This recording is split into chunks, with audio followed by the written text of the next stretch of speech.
All right, Larry Krueger here from the Pig and a Pickle Krug Show with a little 49er video as we recap everything that happened in 49er news on this Tuesday, February the 10th.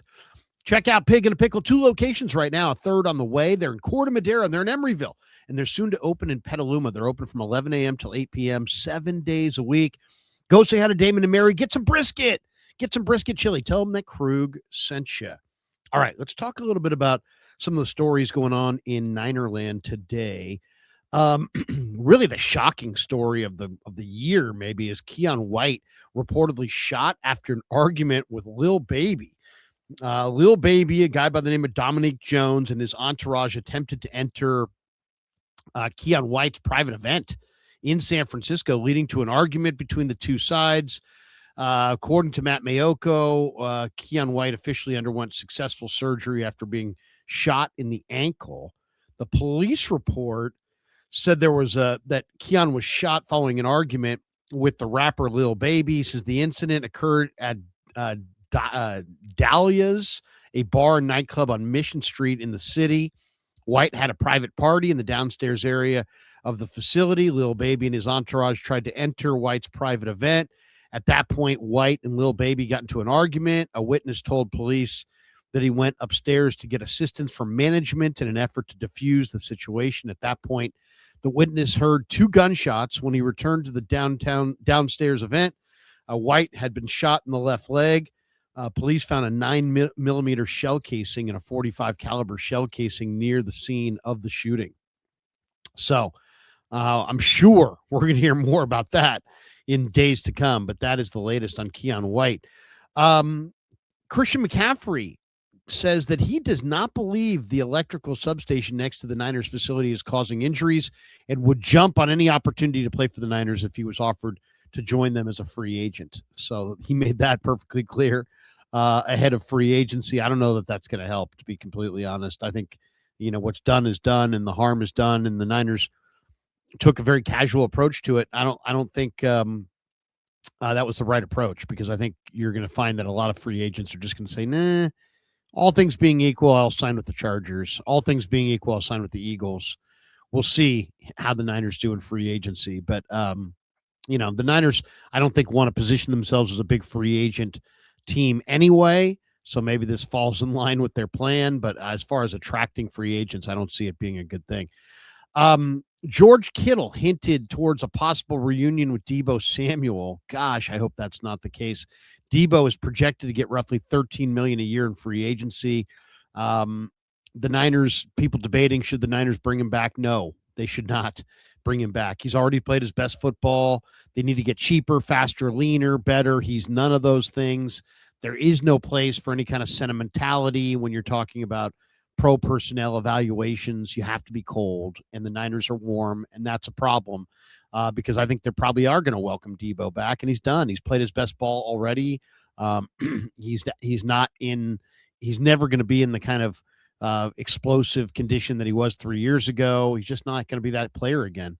The better move would be go find the next Debo. Go find a better, cheaper Debo, possibly in the draft. To me, the Georgia kid, Dylan Bell, is kind of a Debo clone. He's a day 3 pick, probably going to be a 5th or 6th round pick.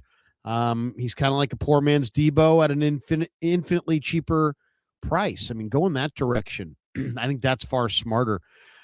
Around the holidays, it feels like scams are everywhere, and that's why I'm more careful than ever when I'm sending money, which is why Cash App really stands out to me. Scammers know the holidays are busy for everyone, which can make us all targets for scams. And that's why Cash App builds in protections to help keep your money safe while you're checking off your shopping list.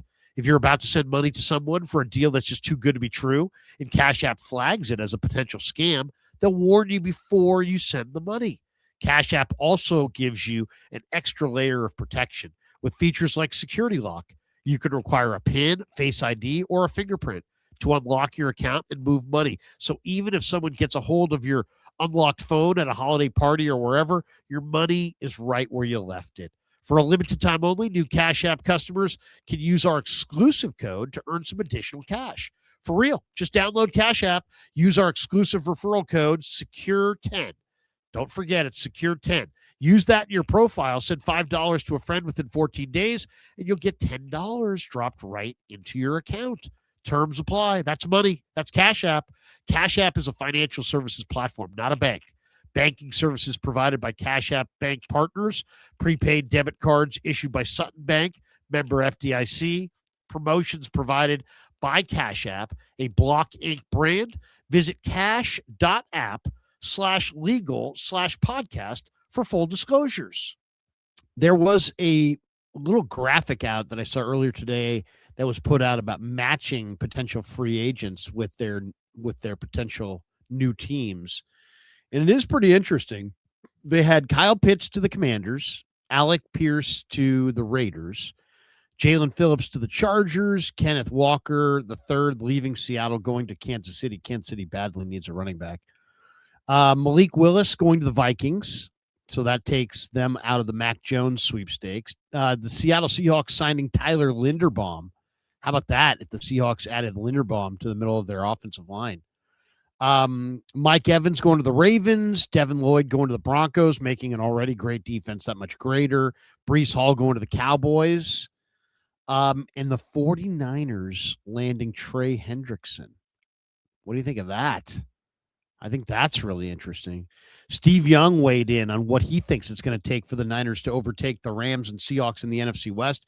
And he just basically said, hey, we're in that transition period where we need 5 to 10 rookie contracted stars, people who are above average in the league. We have the makings from last year's draft class. We need more.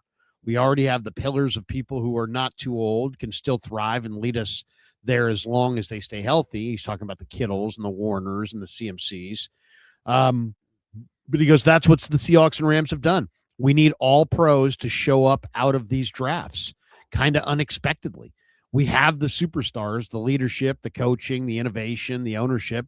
We're built for it to be in the, we are built for it to be in the mix, and we will be in the mix, but to take it away from everybody, we're going to need those rookie contracted guys to come in and be great. And what he's basically saying is the Niners have to go into the draft and find their next star players in the draft in rounds 2 and 3 and 4 and 5. That's where they're going to either sink or swim. There is no cavalry coming to the rescue in free agency. There is no unexpected or magic pill. You have to go and prove that you can handicap the college draft and bring in the players that fit your scheme and can excel in your scheme and become your next Warners, Bosa's, CMC's, Kittles. It's a tall task, but that's what needs to be done. And he's absolutely right. Mac Jones did some media after the Super Bowl, and he was saying, honestly, I'm happy where I'm at. I love the 49ers. I want to keep winning and having fun. That's all I care about. So Jones is like, hey, man, if I'm here, I'm going to be happy. If I'm traded somewhere, I'll be happy as well. He seems like he's got the right perspective, at least. He's got it all in perspective about